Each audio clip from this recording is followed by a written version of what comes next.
أعوذ بالله من الشيطان الرجيم بسم الله الرحمن الرحيم عم يتساءلون عن النبأ العظيم الذي هم فيه مختلفون كلا سيعلمون ثم كلا سيعلمون ألم نجعل الأرض مهادا والجبال أوتادا وخلقناكم أزواجا وجعلنا نومكم سباتا وجعلنا الليل لباسا وجعلنا النهار معاشا وبنينا فوقكم سبعا شدادا وجعلنا سراجا وهاجا وأنزلنا من المعصرات ماء ثجاجا لنخرج به حبا ونباتا وجنات ألفافا إن يوم الفصل كان ميقاتا يوم ينفخ في الصور فتأتون أفواجا وفتحت السماء فكانت أبوابا وسيرت الجبال فكانت سرابا. صدق الله العظيم. الحمد لله رب العالمين والصلاة والسلام على سيد المرسلين وعلى آله وأصحابه أجمعين أما بعد. سورۃ النبأ کی یہ ابتدائی 20 آیتیں ہیں جن کے بھی آپ کے سامنے تلاوت کی گئی.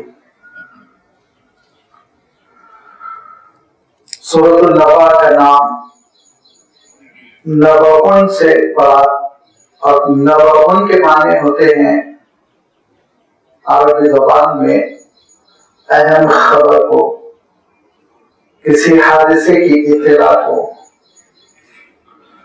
تو اللہ تعالیٰ نے دوسری آیت میں لفظ ارشاد فرمایا عن النبأ العظیم، اسی لیے اس سورت کو سورۃ النبأ کہا جانے لگا، جس کے معنی ہوتے ہیں کہ وہ سورت جس میں لفظ نبأ آیا ہے. میں ہمیشہ کہتا رہتا ہوں کہ سورتوں کے نام ایسا نہیں ہے کہ بالکل طے ہے اور اللہ تعالیٰ نے وہ نام نازل کیا، صحابہ نے اپنی سہولت سے نام رکھے. اسی لیے سورتوں کے ایک سے زائد نام ہمارے آپ کے سامنے آتے رہتے ہیں. سورۃ الدہر، اس کا دوسرا نام سورۃ الانسان ہے. کوئی حرج نہیں، سورت ایک ہی ہے، نام کے تذکرے میں فرق ہو گیا. تو سورہ نبأ کے سلسلے میں بھی بعض دیگر اور نام آتے ہیں، کوئی حرج نہیں. وہ ہماری اور آپ کی سہولت کے لیے ہم نے نام کا استعمال کیا. اللہ کے رسول صلی اللہ علیہ وسلم پر سورۃ النبأ ہجرت سے بہت پہلے مکہ مکرمہ میں، جبکہ آپ صلی اللہ علیہ وسلم کی نبوت کا ابتدائی دور تھا، یہ سورت نازل ہوئی. اور اس سورت کا جو سینٹرلائزڈ ٹاپک ہے، مرکزی مضمون ہے، جو اہم بات ہے، وہ قیامت کا تذکرہ ہے. کیونکہ جب اللہ کے رسول صلی اللہ علیہ وسلم نے مکہ مکرمہ میں اللہ تعالیٰ کے دین کا تعارف کروایا، تو ابتدائی زمانے میں 3 باتیں تھیں جس پر اللہ کے رسول صلی اللہ علیہ وسلم زیادہ زور دیتے تھے. پہلی بات توحید کے بغیر آپ جانتے ہیں اسلام کا تصور نہیں. یہ عقیدے کی اہم ترین کڑی ہے، اہم ترین بنیاد ہے توحید. اللہ تعالیٰ کے سوا کوئی معبود نہیں. قولوا لا الہ الا اللہ تفلحون فرمایا کرتے تھے لا الہ الا اللہ کہو، اللہ کے سوا کوئی معبود نہیں، تبھی تم کامیاب ہو سکتے ہیں۔ انسانی مسائل جو ہے، گمراہیاں، بددینی، خرافات، بے حیائی، جھگڑے، دشمنیاں، ان سب کو اگر ختم کرنا ہے تو پہلے انسان کو توحید سے جوڑنا پڑتا ہے، اللہ تعالیٰ سے جوڑنا پڑتا ہے۔ جب بندہ ایک اللہ کا ہو جاتا ہے، بڑے سے بڑا گناہ چھوڑنا اس کے لیے بہت آسان ہو جاتا ہے۔ سارے نبیوں نے، سارے رسولوں نے سب سے پہلے توحید کا مسئلہ حل کیا، اس میں کوئی کمپرومائز نہیں، اس کو نہیں ڈیلے کیا۔ اللہ کے رسول صلی اللہ علیہ وسلم انشاءاللہ سورۃ الضحیٰ آئے گی، اس میں یہ وضاحت آئے گی کہ اللہ کے رسول صلی اللہ علیہ وسلم متفکر تھے، وَوَجَدَكَ ضَالًّا فَهَدَىٰ، کہ میں کام کیسے شروع کروں۔ لڑکیوں کو زندہ دفنایا جا رہا ہے، اس کے خلاف آواز اٹھاؤ۔ بہتات سے شراب پی جاتی ہے، اس کی اصلاح کرو۔ بے حیائی سوسائٹی میں عام ہے، اس کا ازالہ کرو۔ کہاں سے کام شروع کرو؟ اللہ تعالیٰ نے بتایا توحید سے شروع کرو۔ پہلے آپ تو معبود کے درمیان رشتہ تو ٹھیک ٹھاک ہو جائے، خالق اور مخلوق کے درمیان محبت کی بنیاد پر اور معرفت کی بنیاد پر رشتہ تو قائم ہو جائے، پھر اس کے بعد ساری اصلاح ممکن ہے۔ لہذا پہلی چیز تو توحید۔ اب آپ سورتوں میں دیکھ چکے ہیں، سورۃ الانعام میں، سورۃ الاعراف میں توحید کی جتنی دلیلیں ہیں اس کائنات میں پھیلی ہوئی، ان سب کا تذکرہ۔ دوسری اہم چیز جو تھی وہ آخرت، انسان کا انجام کیا ہونے والا ہے۔ انڈیویجول بھی تنہائی میں ایک انسان، اس کا کیا حشر ہونے والا ہے، اور اس پوری دنیا کا، پوری انسانیت کا کہہ لیجیے، چاہے تو آپ کہہ لیجیے پوری مخلوق کا انجام کیا ہونے والا ہے۔ یہ ہے وہ قیامت کا تذکرہ، یہ ہے وہ آخرت کا تذکرہ جو مستقل آپ دیکھ رہے ہیں ان صورتوں میں چل رہا ہے، اور قریب قریب اس آخری پارے کی تمام صورتوں میں سوائے اخیر کی جو چھوٹی چھوٹی 10 صورتیں ہیں، سبھی صورتوں میں آپ دیکھیں گے قیامت کا تذکرہ کسی نہ کسی پہلو سے ضرور آ رہا ہے، کیونکہ عربوں کو بڑا تعجب تھا، اور وہ عربوں کا تعجب آج تک زندہ ہے کہ مرنے کے بعد، ختم ہو جانے کے بعد دوبارہ ہم کو کیسے زندہ کیا جائے گا۔ بڑی تفصیل اللہ تعالیٰ نے بیان فرمائی، اور وہ تفصیل ابھی آ رہی ہے۔ اس سے پہلے میں تیسرا پوائنٹ بھی بتا دوں جو اللہ کے رسول صلی اللہ علیہ وسلم کی ابتدائی دعوت کا اہم ترین نقطہ تھا، وہ آپ صلی اللہ علیہ وسلم کی رسالت، مجھے رسول مانو۔ ان کو بڑا تعجب تھا کہ انسانوں میں سے ایک انسان کو اللہ تعالیٰ نے کیوں رسول بنا دیا۔ اللہ کے رسول صلی اللہ علیہ وسلم بار بار کہتے تھے جب تک مجھے رسول نہیں مانو گے نجات نہیں ملنے والی ہے۔ نجات کا یہ واحد طریقہ ہے، اسلام کی بنیاد ہے رسالت۔ یہ ہے 3 بنیادیں، توحید، رسالت، آخرت۔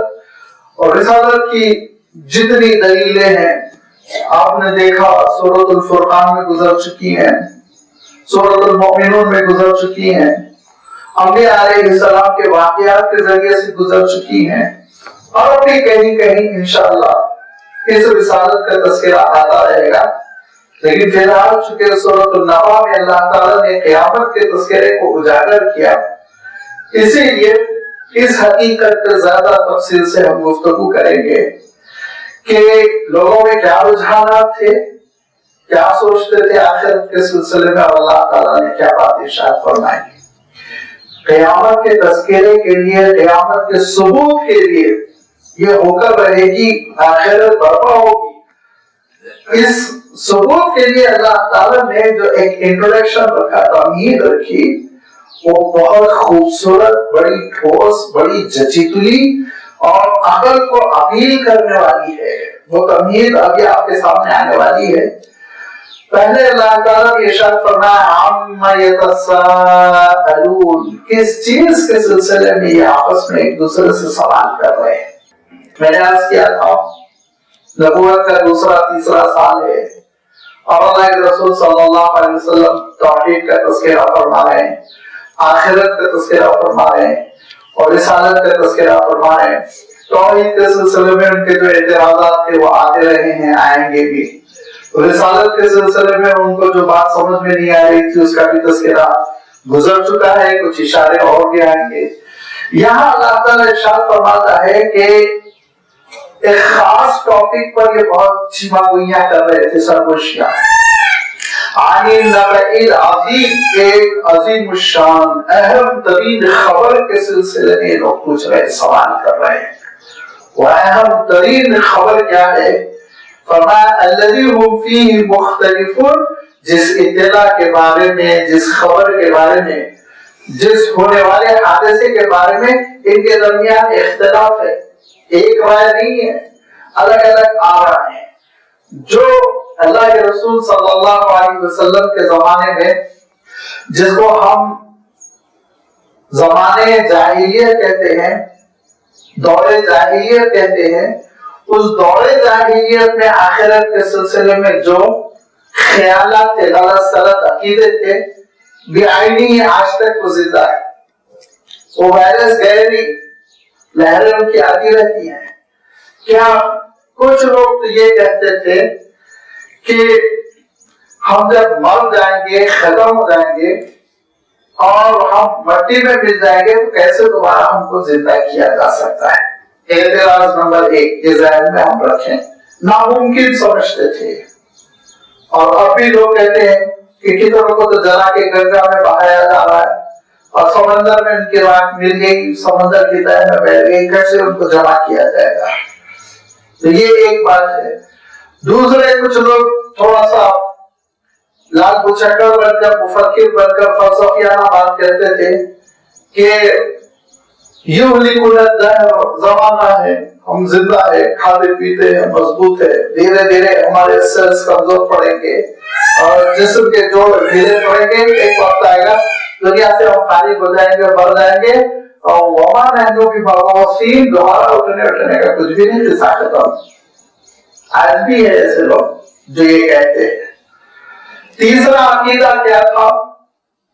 آواگان کا، جس کو عربی میں تناسخ کہتے ہیں، کہ مریں گے گناہوں کے ساتھ تو پھر دوسرا جنم ہوگا اور وہ خراب جنم ہوگا، کتے کی شکل میں، بلی کی شکل میں، سانپ بچھو کی شکل میں پیٹیں گے، سزا ملے گی، اور اچھے کرم ہوں گے اچھا جنم ہوگا، وائٹ ہاؤس میں جا کے پیدا ہوں، امریکہ کے صدر بن جائے۔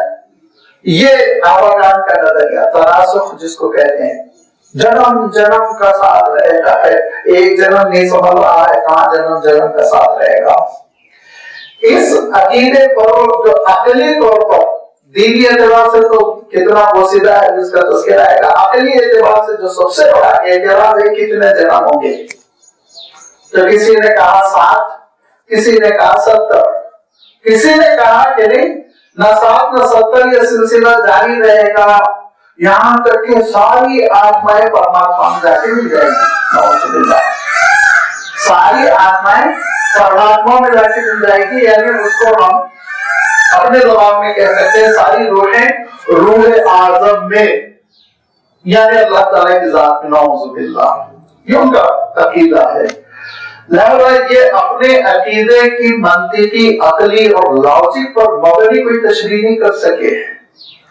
چوتھی بات جو آسمانی مذاہب میں ہے، عیسائیت میں ہے، یہودیت میں ہے، کہ آخرت ہوگی، لیکن یہودیوں نے کہا حضرت ابراہیم علیہ السلام اسرائیلیوں کو بچا لیں گے، ان کا یہ عقیدہ ہے کہ حضرت ابراہیم علیہ السلام جہنم کے نکڑ پر نعوذ باللہ کھڑے ہوئے ہوں گے، ہر اسرائیل کو پکڑ پکڑ کر جنت میں پھینک رہے ہوں گے۔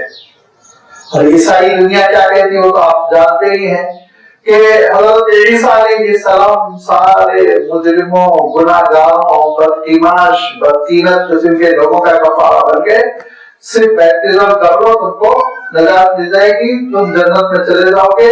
اور پھر آگے ان کے بھی مفکرین میں اختلاف ہے، لازمی بات ہے، وہ موضوع میں چھیڑ دوں تو زیادہ طویل ہو جائے گا، کہ ان کے پاس پھر آخرت صرف روحانی ہے، اکثر ان کے مفکرین کے پاس جسمانی تصور بھی نہیں ہے۔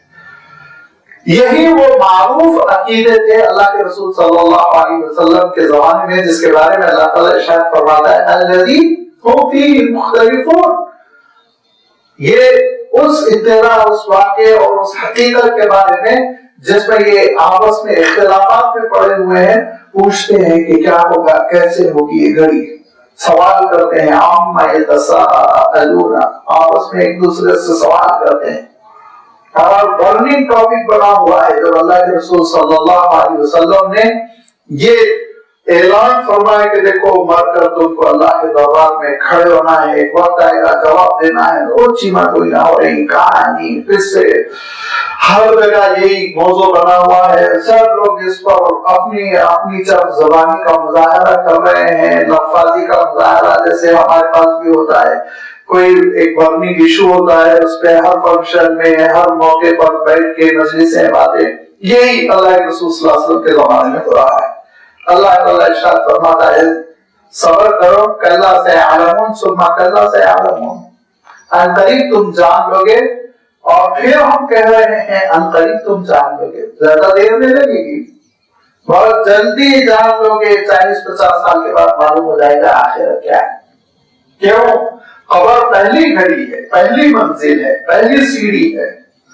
اچھا جب ہم قبر کہتے ہیں تو اس گڑھے کا نام قبر نہیں ہوتا، یاد رکھیے، قبر کے معنی ہوتے ہیں عالم برزخ، مرنے کے بعد کی زندگی۔ کوئی سمندر میں ڈوب کے مرا ہوا ہے تو عالم قبر شروع ہو گیا، عالم برزخ شروع ہو گیا۔ کسی کو جلا کر اس کی راکھ پھیلا دی گئی ہے، وہ عالم برزخ میں ہے، قبر کی زندگی اس کو بھی کہا جائے گا۔ اور جن کو دفنا دیا گیا وہ بھی عالم قبر میں، عالم برزخ میں ہے، قبر کی زندگی کا آغاز ہو گیا۔ تو ہم جب کبھی قبر کہیں تو یاد رکھیے اس سے مراد زمین کا گڑھا نہیں لینا چاہیے، بلکہ ایک نئی دنیا، ایک نئی زندگی جس کو عالم برزخ کی زندگی کہتے ہیں، اور جس کے بارے میں اللہ تعالیٰ نے قرآن پاک میں بڑی صراحت ارشاد فرمائی۔ اللہ کے رسول صلی اللہ علیہ وسلم نے بہت ساری حقیقتوں کو بیان کیا کہ مرنے کے ساتھ ہی کیا ہوگا۔ وہ تفصیل بھی لازمی بات ہے، عالم برزخ کا یہاں ٹاپک ہے نہیں، لیکن میں اشارہ کر دوں کہ اللہ تعالیٰ ارشاد فرماتا ہے کہ جب انسان کی زندگی کا وقت ختم ہو جاتا ہے، وقت موعود آ گیا، واپس ہونے کا وقت اب آ گیا، اللہ تعالیٰ نے جو وقت طے کیا ہے وہ وقت آ پہنچا تو فرشتے اس کے پاس آتے ہیں، نجات کا عالم ہوتا ہے، فرشتوں کا مشاہدہ کرتا ہے تو پتہ چل جاتا ہے دنیا چھوڑ کر جانا ہے، اس کو اندازہ ہو جاتا ہے۔ یہ الگ بات ہے اس کی سٹی گم ہو جاتی ہے، بول نہیں پاتا، لیکن وہ دیکھتا رہتا ہے۔ اب تک جو عالم غیب تھا وہ اب عالم مشاہدہ بن جاتا ہے۔ اس وقت وہ فرشتوں سے ایک التجا کرتا ہے، بلکہ اللہ سے التجا کرتا ہے، اور فرشتوں کے سامنے ہی کہتا ہے رب ارجعونی، اے اللہ تھوڑی زندگی اور دیجیے، تھوڑی مہلت اور دیجیے، لوٹائیے زندگی کی طرف، صحت دے کر، صلاحیت دے کر، ایکٹیویٹیز کرنے کا موقع دے کر مجھے پھر لوٹائیے۔ رب ارجعونی، کیوں؟ اللہ سمجھ گیا ہمیں موت کیا حقیقت ہے، اب سمجھ میں آ رہا ہے آخرت کیا حقیقت ہے۔